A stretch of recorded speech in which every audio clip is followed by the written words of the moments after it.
Welcome to DMI's Next Sale, the podcast that covers everything financial professionals like you need to know in the annuity and life insurance space. Join us as we talk with experts about products, sales techniques, operations, and current events that directly affect your next sale.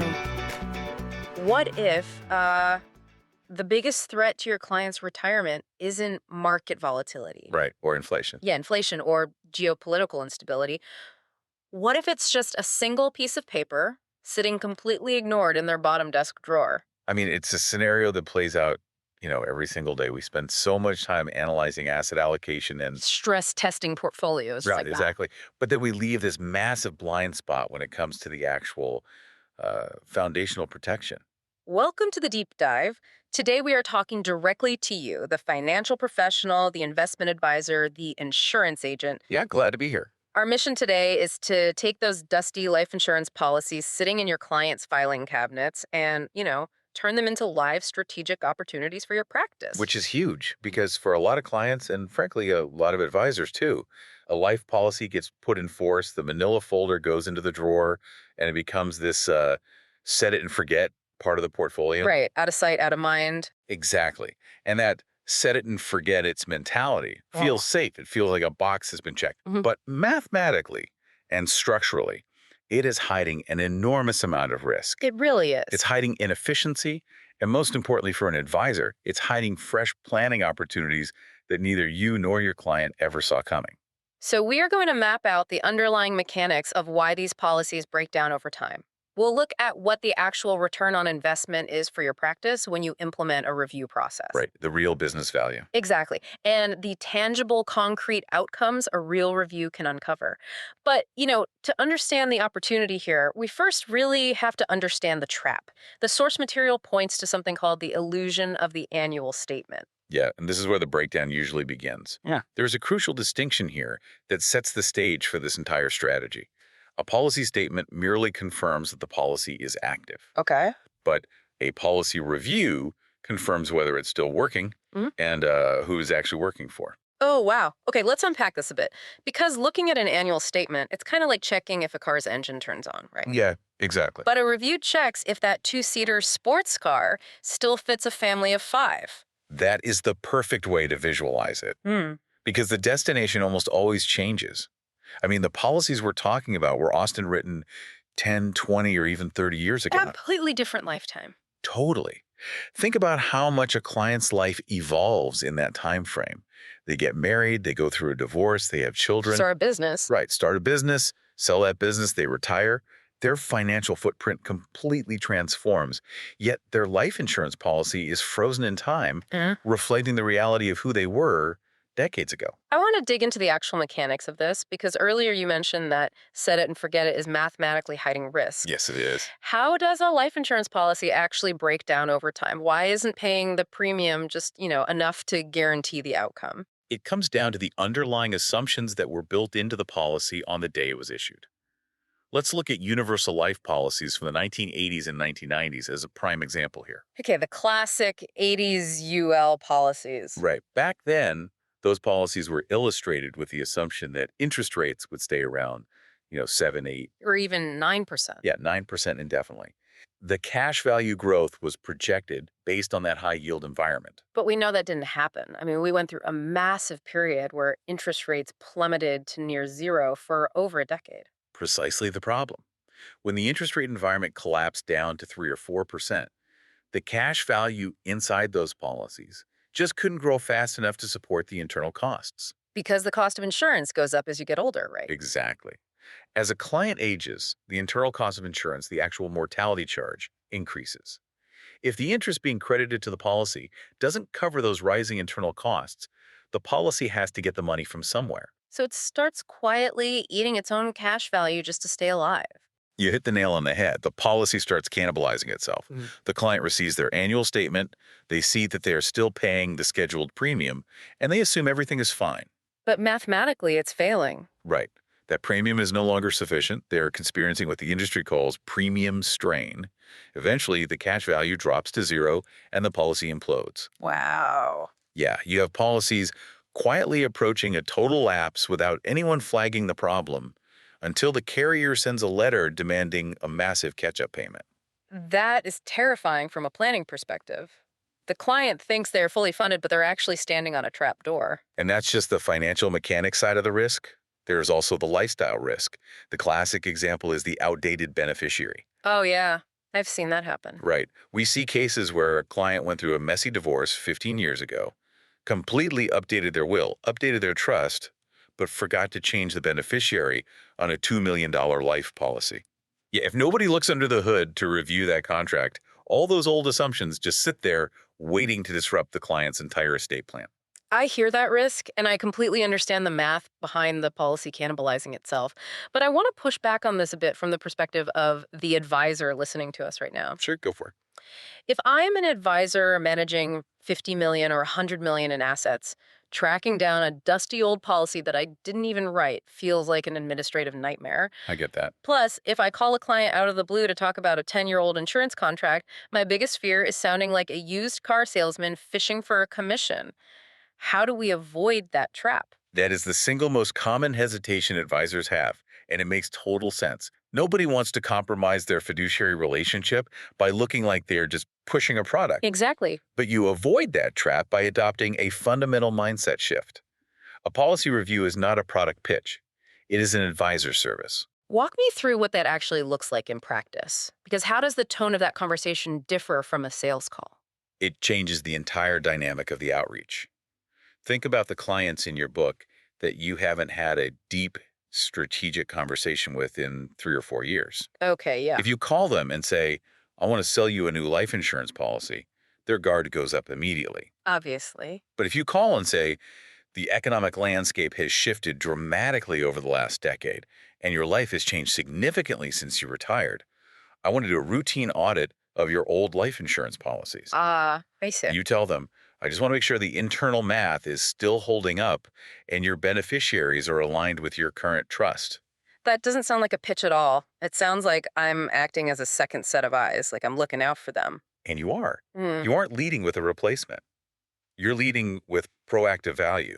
You are surfacing a potential structural need before the client even realizes it exists. That makes a lot of sense. Right. When you catch a policy that's starting to cannibalize itself and you fix it before it lapses, you position yourself as an indispensable partner. Let's talk about the hard business drivers for the advisor, though, because being a hero to the client is great. But the source material highlights a very specific return on investment for the advisor's practice, specifically regarding assets under management, or AUM. Is doing a life insurance review really an AUM defense strategy, or is that just a clever marketing spin? No, it is absolutely an AUM defense strategy. Yeah. And the mechanics of it are incredibly straightforward when you look at how money flows during a crisis. Let me ask you, why do advisors typically lose AUM as their clients age into retirement? Well, because the client stops accumulating and starts distributing. I mean, they need income, so they pull from the portfolio. Or worse, they hit a health crisis and have to liquidate major positions to pay for care. Exactly. The fear of running out of money, especially due to a medical event, is the #1 concern for retirees. Without a doubt. Imagine your client gets diagnosed with a chronic illness or needs memory care. That can easily cost $8, $10, or $12,000 a month. Easily. If you haven't reviewed their life insurance policy to uncover modern living benefits, they're going to liquidate the portfolio you are managing to pay for that facility. Let's pause and define that for a second, because living benefits represent a massive shift in how these products work compared to the 1990s. Yeah, it's a game changer. A living benefit, or an accelerated death benefit, essentially allows the client to access a portion of their death benefit while they are still alive. If they hit certain health triggers, right? Right, like a chronic or terminal illness. Many older policies simply do not have these features. They only pay out when the client passes away. So if I do a review and we transition them from an old underperforming policy into a modern structure with living benefits, I have essentially built a firewall around their managed assets. Yes. If they get sick, they draw down the insurance company's money instead of the portfolio I'm managing. That is the aha moment for most wealth managers. By optimizing that insurance asset, you bridge their income gap during a crisis using the policy itself. That's brilliant. They don't have to sell off equities in a down market to pay for a nurse. It shifts the client's focus from a pure growth mindset to a protected income mindset. Right. So you keep the AUM, the client gets the care they need without cannibalizing their life savings, and the family's financial plan remains intact. Exactly. Okay, so if we actually sit down to do this review, what are we even looking for? Are we just trying to upgrade everyone to a new product because the modern features are better? Not at all. And this is crucial. The most important thing to remember is that a good review does not force one answer. Okay. The goal is clarity, not a predetermined conclusion. If you go into a review assuming you are going to replace the policy, you're doing a disservice to the client. Because it might still be fine. Right. The outcome depends entirely on the client's current situation, the performance of the existing contract, and the options available in today's market. Okay, so let's walk through what actually happens when we look under the hood. What is the most common result we might see? Honestly, a lot of the time, the outcome is simply to keep it. Just leave it exactly as it is. Yes. You run the in-force illustration, you check the internal costs, you review the beneficiary designations, and you find that the policy still fits perfectly. The premium is sustainable, the performance is on track, and the carrier is stable. Some advisors might hear that and think, well, I just wasted 3 hours analyzing a policy for zero commission. And that is the wrong way to look at it. How so? The outcome here is confirming the policy's value and reinforcing the client's peace of mind. You get to call that client and be the bearer of good news. Oh, true. You say, we stress tested your policy and it is performing exactly as intended. You don't need to change a thing. I imagine the amount of trust that builds is pretty astronomical. It is. It proves to the client that you are objective and that you truly have their best interests at heart. That trust translates directly into client retention and referrals. Okay, but what if we look under the hood and the engine is actively smoking? What if the internal costs are eating the cash value, like we talked about earlier? What is the play then? Well, that leads to the second potential outcome, which is improve or replace it. Okay. This happens when the math clearly dictates that the current structure is failing, or when the review uncovers that significantly better products now exist for their specific health class and age. So this isn't about pushing a new product. The old policy's underperformance is mathematically pointing to a better structure. Exactly. The industry innovates constantly. Mortality tables improve, underwriting becomes more efficient, and newer features. Like those living benefits we discussed. Right, those come to market. You might find that you can secure the same death benefit for a lower premium or secure a higher death benefit for the same premium while adding chronic illness riders. It's like trading in a 1990s cell phone for a modern smartphone. That's a great analogy. They both make calls, but one does significantly more to protect the client's current lifestyle. What about situations where the performance is fine, but the client's life has just gone in a completely different direction? Like what? Let's say they bought a massive term policy to replace their income while the kids were young. Now the kids are 30 years old, out of the house, and the house is paid off. The original need is completely gone. Yeah. That brings us to the third outcome, which is repurpose it. Life changes mean original purposes change. The tool might still be valuable, but it needs a new job description. Makes sense. If the income protection need is gone, you can often redirect the value of that policy toward new goals. Like converting a term policy to permanent coverage for estate planning. That is a classic example. Or using the cash value of a permanent policy to fund a long-term care strategy, or setting up a business succession plan if they started a company later in life. So you're taking the equity or the convertibility of the existing asset and adapting it to their new reality. Exactly. I want to ask about the worst case scenario. What happens when the policy simply no longer makes any sense? The original purpose is gone, the premiums feel way too heavy for the client's current cash flow, and they just want to walk away entirely. I assume the standard operating procedure is just to surrender it for whatever cash value is sitting in there. Or if it's a term policy, just stop paying and let it lapse.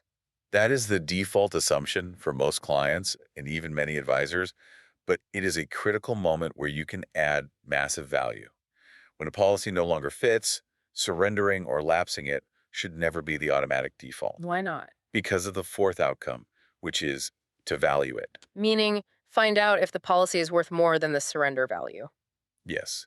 Sometimes the hidden opportunity is discovering that the policy has a market value. A valuation in the secondary market, often referred to as a life settlement. Oh, interesting. Before a client walks away from a coverage asset they've paid into for years, you want to make sure every avenue has been explored. Simply surfacing the fact that their policy might be worth substantially more than its surrender value opens the door to a potentially much better outcome. You are showing a level of thoroughness that, again, builds incredible trust. Even if they don't go through with a settlement, you become the advisor who looked for value they didn't even know they had. Exactly. You left no stone unturned. So we have the why. We understand the massive ROI for your practice when it comes to defending your assets under management. And we know the 4 outcomes of a review. Keep it, improve it, repurpose it, or value it. But practically speaking, where does an advisor start tomorrow morning? Do I need to go out and buy a list of leads to find people with old life insurance policies? Not at all. That is the best part of this entire strategy. Yeah. You don't need to spend a dime on marketing to find new clients for this. Really? The most accessible pipeline, the absolute lowest hanging fruit, is the book of business you have already built. The policies are already sitting right there in your CRM. So if I am looking at my book, how am I filtering this? Am I just looking for clients over a certain age or clients who recently sold a business? You can filter it a few ways. Yeah. Look for policies that have been on the books for more than 7 to 10 years. Okay. Look for clients who have recently gone through major life changes. A retirement, a marriage, the birth of a grandchild, or the sale of a business. Reach out to those specific clients with a simple review offer. Just a quick email or call saying, I was doing an audit of my files and noticed we haven't stress tested your life insurance in a while. Exactly. Is Keep it- the friction low. Tell them you're doing a routine checkup to ensure their coverage matches their current reality. And the best part is, you don't have to do the heavy analytical lifting alone. You can partner with experts. Right. You partner with experts to run the in-force illustrations and compare the internal costs against the broader market. You submit the case to DMI for analysis, and they help you look under the hood to see what the math is actually doing. You know, it reminds me of an old saying. The best time to review an old policy was 10 years ago. The second best time is right now. Every single unreviewed policy in your book of business is quite literally a strategic conversation waiting to happen. Absolutely. It is a client waiting to feel looked after. And that is really the core thesis of everything we've discussed today. Proactive policy reviews aren't administrative chores. They are the gateway to smarter conversations. They deliver vastly better client service, and they provide incredible ways to uncover tangible value for both your practice and the families you serve. So we've talked about the why and the how today, but actually putting this into practice takes a bit of a roadmap. And that is exactly what the next step is designed for. To learn exactly how to implement this, register now for the DMI University free live webinar by going to dmiuniversity.com. In this webinar, you'll learn why life policy reviews deserve a bigger place in your client conversations, how to bring them up without sounding transactional, and what kinds of opportunities a real review can uncover. It's a great resource. It really is. The webinar is titled Hidden Opportunities in Old Life Policies. It is live on Wednesday, April 08 at noon Eastern Time and runs for 60 minutes. You won't want to miss it. Then we'll show you what happens when a policy no longer fits and why a policy valuation may open the door to a better outcome than surrendering or letting it lapse. Smarter conversations, better client service, more ways to uncover value. Again, that is dmiuniversity.com to register for the free live webinar. As you look at your book of business today, and as you think about those manila folders sitting in the filing cabinets, I want to leave you with one final thought to ponder. Let's hear it. What if your client's single biggest financial risk isn't the stock market, but the outdated assumptions sitting quietly inside the very policy that was supposed to protect them? Wow, it is definitely time to open up that filing cabinet drawer and let a little light in. Thanks for taking the deep dive with us. We will catch you next time. This is DMI's Next Sale podcast. Stay tuned for our next episode. For more information, additional resources, or to learn about partnering with DMI, be sure to connect with us on your next sale.